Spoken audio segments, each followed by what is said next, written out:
안녕하세요. 정치를 품격 있게 풀어드리는 정치클래스TV의 심상만입니다. 오늘은 K-팝 문화가 일본의 음악산업과 팬들을 어떻게 변화시키나 란 제목의 아주 비즈니스 데일리 기사를 살펴보겠습니다. K-팝 초창기에 일본에서는 J-팝이 K-팝의 뿌리이다 라는 주장을 심심치 않게 볼 수 있었습니다. 물론 일본의 그룹 문화가 한국에 1%라도 영향을 주지 않았다는 것은 말이 되지 않습니다. 그러나 그런 식으로 따지면 일본은 미국의 팝 문화를 따라했다는 것에서 자유롭지 못합니다. 문화란 일반적으로 한쪽에서 한쪽으로 전달되는 것이 아니라 한쪽에서 한쪽으로 흘러가면서 융합하고 발전해가는 것입니다. 예전 헬레니즘 문화 또한 동서양의 문화가 융합되면서 만들어진 것과 같습니다.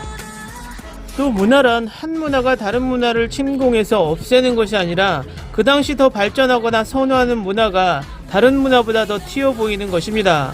일단 기사를 보시겠습니다. 일본 문화 콘텐츠, 특히 음악이 한국의 패션, 예술, 엔터테인먼트 문화를 지배했던 때가 있었습니다. 1990년대의 문화에 정통한 10대들은 일본 미디어를 탐닉했습니다. 주류 아이돌 그룹들은 일본과 같은 옷을 입고 비슷한 비트와 리듬의 노래를 불렀습니다. 많은 한국 젊은이들은 그들의 문화가 일본에 비해 열등하다고 느꼈습니다.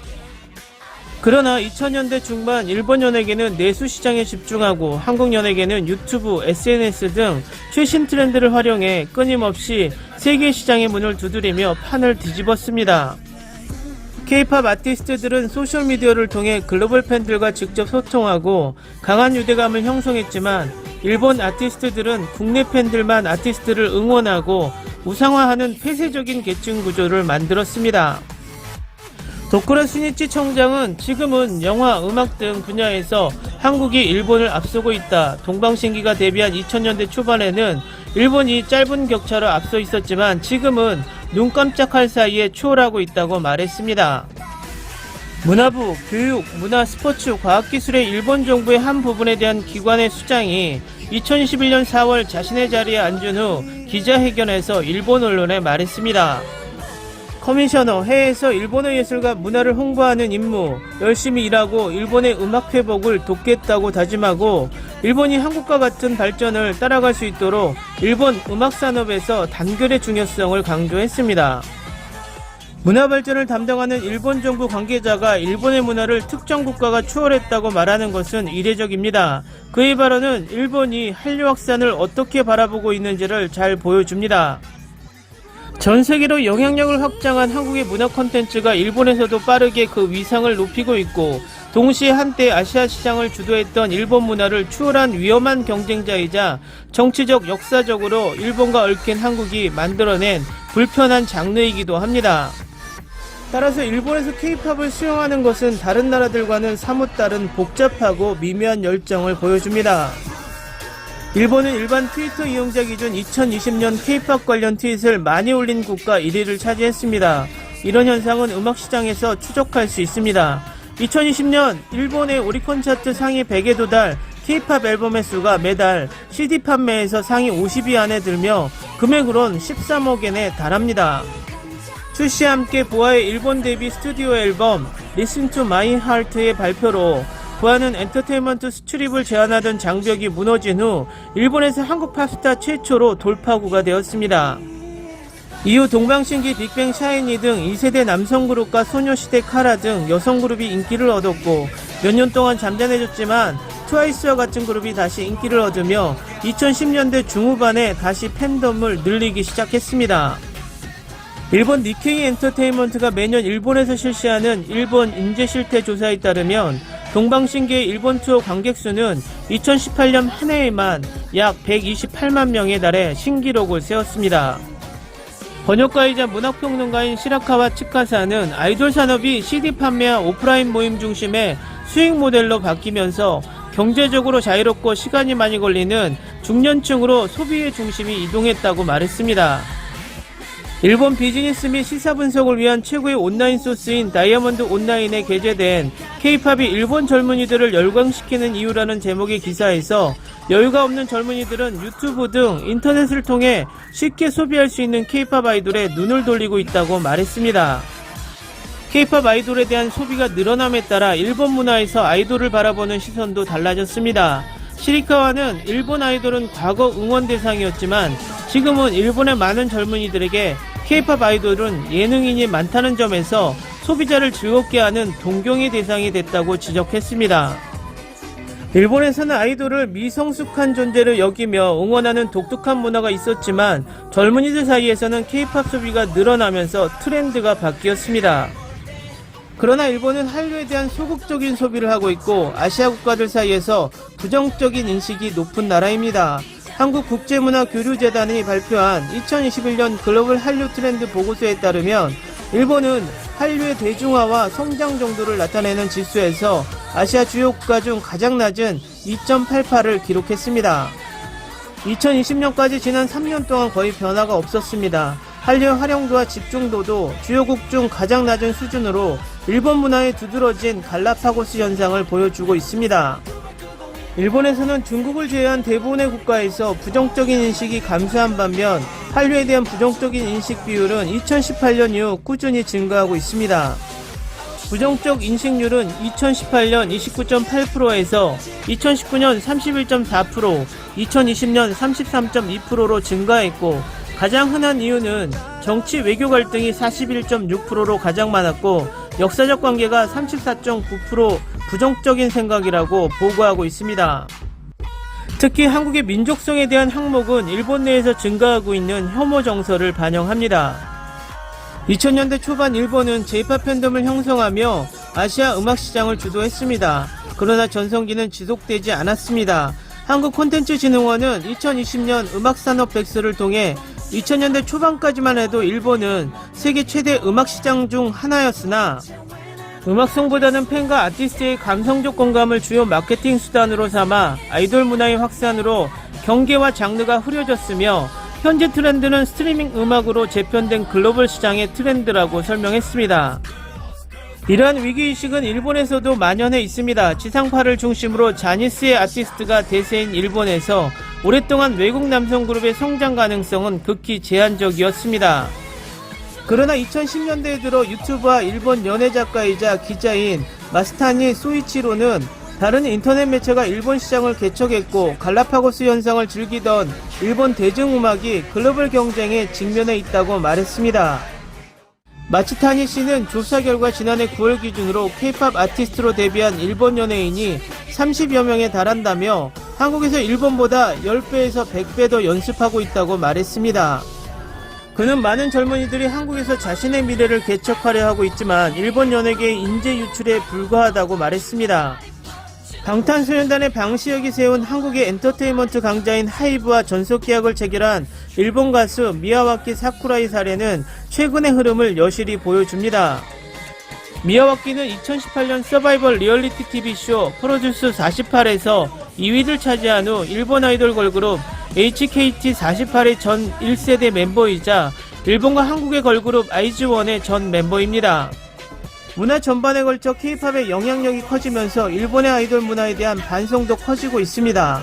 일본의 메이저 탤런트 에이전시인 자니스의 명예회장인 마리 요시코의 사망에 따른 시스템 유지 보수의 필요성을 언급한 자가진단이 있었습니다. K-POP이 일본의 완고한 음악산업의 형태를 바꾸고 있는 동안 한국의 음악 문화는 일본 팬 커뮤니티에도 신선한 바람을 불러일으켰습니다. 팬들은 더 이상 자신을 표현하는 것을 부끄러워하지 않습니다. 이제 그들은 한국 아티스트를 지원하고 더 많은 K-POP 팬을 유지하고 육성할 K-POP 관련 컨텐츠를 열심히 만들고 있다고 자랑스럽게 말합니다. 사사 히로코 사이브 한국외국어대학교 일본학과 조 교수는 심야 음악방송을 본 것이 K-POP에 대한 관심을 불러일으켰다고 말했고 1994년 후지 텔레비전에서 방영된 아시아엔 비트라는 프로그램은 당시 고등학생이었을 때 신선한 충격을 주었다고 말합니다. 아시아 여러 나라의 노래를 소개하는 뮤직쇼를 통해 사사는 처음부터 K-POP에 관심을 갖게 됐고 서태지와 아이들의 발해를 꿈꾸며와 K-POP표 듀스의 노래를 들으며 묘한 매력을 느꼈습니다. 그들의 음악은 그녀가 듣던 일본 음악과 다소 달랐습니다. K-POP의 분위기는 이국적이고 참신했고 랩과 댄스 퍼포먼스는 당시 일본 대중문화에서 볼 수 없었던 청량감을 선사했습니다. 아마 그 쇼를 보지 않았다면 지금 한국이 없었을 것입니다 라고 사사는 회상했습니다. 그녀가 한국 음악과 사랑에 빠졌을 때 10대였기 때문에 사사히 한국에 대한 관심도 커졌습니다. 대학 1학년 때 단기 어학연수를 하면서 한국 대중음악에 대한 애정과 호기심이 커져 평생의 선택에 큰 영향을 미쳤습니다. 한국에 온 지 한 달 만에 사사히 삶은 서서히 방향을 바꾸기 시작했고, 이웃나라에서의 한 달 동안의 그녀의 경험은 그녀가 한 번도 경험하지 못한 일이었습니다. 그녀가 만난 사람들은 모두 친절했고 과다한 호기심으로 사사와 다른 일본 사람들을 대했습니다. 사사는 한국에서 역사를 배웠지만 1910년에서 1945년 일본의 한반도 식민 지배에 대해 자세히 배우지 않았습니다. 그녀가 만난 대부분의 한국인들은 그녀에게 과거 일본의 한국 식민 지배에 대해 어떻게 생각하느냐와 같은 격동의 역사와 한일 관계에 대한 그녀의 의견에 대해 물었습니다. 그녀는 부끄러워서 제대로 대답하지 못했습니다. 그녀는 많은 사람들이 같은 질문을 했다는 사실에 충격을 받았습니다. 그녀는 한국인들이 왜 그녀를 이런 식으로 대했는지 의문을 갖기 시작했고, 자기 질문 과정은 신흥경제 및 문화강국에 대한 그녀의 급증하는 호기심을 키웠습니다. 일본으로 돌아오는 사사는 일본 신문 아사히 신문에 실린 작은 광고에 매료되어 한국으로 돌아왔습니다. 광고는 한일 공동 동아시아 평화 워크숍이라는 프로그램에 관한 것이었습니다. 한국에서의 행사 일정과 타이밍은 완벽했습니다. 그녀는 한국의 숭실대학교에서 한 달 동안 머물렀던 질문이 머릿속을 떠나지 않았기 때문에 프로그램에 지원했습니다. 평화 워크숍은 일본 강제징용 문제를 비롯해 한일 간의 역사적 갈등과 화해를 다룬 프로그램이었습니다. 양국의 젊은이들이 참가했습니다. 그리고 그해 여름 이후 사사의 삶은 완전히 바뀌었습니다. 대학을 졸업하고 2000년대에 한국을 다시 찾았을 때 나라가 조금 달라졌어요. 한국인들은 한일 관계에 대해 직설적으로 묻지 않았습니다. 한국이 문화의 국경을 개방한 이유였기 때문일까요? 1990년대 후반 일본 문화, 사람들은 역사적 갈등보다 한국 문화에 대한 이야기를 더 많이 했습니다. 사사는 한국어를 정말로 배우고 싶었기 때문에 한국을 방문했습니다. 특정 국가의 음악을 사랑하면 그 나라의 음악에 대한 열정과 관심이 따라옵니다. 그녀는 귀국 후 한국어를 배우기 시작했고 일본어를 가르치는 아마추어 밴드의 일원으로 활동하면서 한국에서 보내는 시간은 점차 1년에서 2년으로 늘어났습니다. 결국 이제 거의 20년이 되었습니다. 심야 프로그램을 계기로 음악에 대한 열정으로 한국에서의 삶과 여정을 시작한 사사는 현재 사이버 한국 외국어대학교 조교수로 재직 중입니다. 얼마 전 K-팝이 특정 일본 커뮤니티의 언어에 미치는 영향에 대한 짧은 논문이 발표되었습니다. 한국어는 자연스럽게 일본 K-팝 팬들의 언어에 스며들며 또 다른 언어 체계를 형성했습니다. 예를 들어 우리는 특정 스타를 따르는 팬그룹을 설명하기 위해 수년 동안 발음했던 발음 판을 사용하는 대신 팬으로 발음되는 단어를 팬을 설명하는 데 사용합니다라고 사사는 말했습니다. 일본어 팬은 한국식으로 말하는 영어 팬과 유사하다고 덧붙였습니다. 사사는 또한 사센과 같이 일본에서 사용되는 다른 K-팝 팬 관련 단어, 지나치게 적극적인 팬을 설명하는 데 사용되는 한국어 단어 사생의 일본어 발음, 한국어를 일본어로 발음하는 치켄무라고 말했습니다. 팬이 만든 영상을 뜻하는 지켄과 팬미팅을 뜻하는 팬미를 번역 없이 사용하는 것은 한국과 일본 문화의 융합을 반영한 것입니다. 사사는 일본 K-팝 팬의 증가가 한일 관계에 긍정적인 영향을 미칠 수 있을지에 대한 생각을 한일 갈등을 언급하며 모르겠다고 솔직하게 밝혔습니다. 거의 80년 동안 한국은 일본이 일본 식민 통치 기간 동안 발생한 강제노동과 전쟁 범죄를 인정하고 배상할 것을 요구해 왔습니다. 약 800만 명의 한국인이 강제노동을 당했고 약 20만 명의 여성이 동남아에 있는 일본 제국군의 최전선 수용소에 송노예로 보내졌습니다. 사사는 많은 젊은 일본 K-팝 팬들이 한국 음악을 좋아하지만 한국과 일본의 정치적 관계에는 관심이 없기 때문이라고 말했습니다. 그녀는 K-팝이 젊은 세대들 사이에서 빠르게 인기를 얻고 있음에도 불구하고 일본 팬들 사이에 역사에 대한 인식은 크게 변하지 않았다고 덧붙였습니다. 한국 연애 콘텐츠의 인기는 자발적으로 급증했지만 열풍은 양국 관계에 대한 여론에 큰 영향을 미치지 않았습니다. 때때로 일본 극우 활동가들은 한국인에 대한 증오 캠페인을 펼치고 K-팝 팬들에게 심한 적대감을 표명했습니다. 사사는 자신을 열렬한 K-팝 팬이라고 설명했습니다. 그녀의 관심은 서태지 아이들에서 멀어졌지만 여전히 한국 음악이 매력적이라고 생각합니다. 사사를 사로잡는 K-팝의 또 다른 특징은 강력한 팬덤입니다. 일본에서는 내가 좋아하는 연예인을 좋아하면 조금 조심스러워요. 하지만 한국은 다릅니다. 한국인들은 서로 격려하고 정보를 공유하고 열정적으로 협력하여 팬덤을 형성합니다. 이러한 특징은 트위터에서도 분명히 반영되어 있습니다. K-팝 팬들은 모두 강한 연대감을 공유합니다. 사사는 K-팝 팬이 되면서 더 많은 팔로워를 얻었습니다. 가끔 일본어가 접근하기 어려운 컨텐츠를 번역, 업로드하고 방송 일정을 공유하기도 합니다. 그것은 대부분이 다른 팬이 하는 것처럼 자신의 개인적인 방식으로 팬덤을 키우는데 도움이 되는 작은 노력을 포함하여 무료 호의입니다.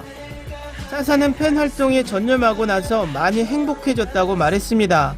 K-팝 아티스트의 가장 큰 특징은 팬들과 자주 소통한다는 점입니다. 항상 팬이 참여할 수 있는 지점을 찾는 아티스트의 상업 활동이 있습니다. 사사는 영리활동에서 팬을 규제하지 않는 것도 K-팝의 대중화에 중요한 역할을 했다고 생각합니다. 사사는 일본에서는 아이돌 기획사가 사진과 영상을 철저히 관리한다. 팬들이 사진을 찍고 만들고 굿즈를 파는 이른바 재판매 문화도 일본에서는 상상하기 힘든 일이라고 지적했습니다. 유튜브 및 소셜미디어에 배포되는 동영상은 팬들이 노래와 아티스트에 관련 콘텐츠를 소비하는 데 도움이 됩니다. 사사는 한국 예술가들은 이미 문화가 유통되는 글로벌 네트워크에 대비한 것 같았다고 말했습니다. 음악 문화는 분명 음악적 매력이 있지만 콘텐츠의 자유로운 배포와 아티스트와 팬 간의 긴밀한 상호작용이 독특한 문화의 매력을 높였습니다. 오늘은 여기까지 하겠습니다. 오늘도 생활 속 거리두기 꼭 실천합시다. 당신의 구독과 좋아요는 저에게 큰 힘이 됩니다. 항상 시청해주셔서 고맙습니다.